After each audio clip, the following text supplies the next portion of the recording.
pageants in the country. Kaya yung preparation na yan, hindi biro.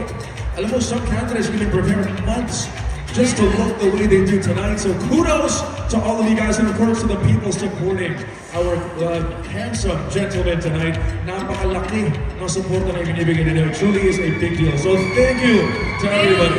Thank you to all of the supporters that came here tonight. And at the same time, ito yung nag-wonder ko eh.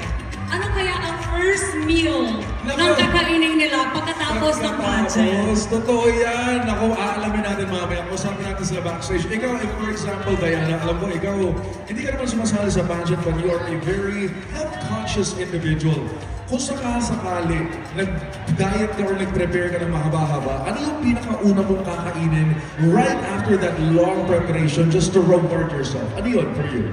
Kung pinagbawal sa akin habang nagpe-prepare ako sa pageant ng lechon, Ako, ang balat ng lechon. Ay, Diba? grabe. Kasi mas masarap siya. Yung crunchy, alam mo yun, yung sarap nun.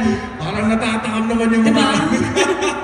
Sabi na, Iniingit mo naman sila. Pero Ikaw? pag para sa akin siguro isang napakalaking chocolate cake. Ay. Cake talaga, that is my guilty pleasure. I have a big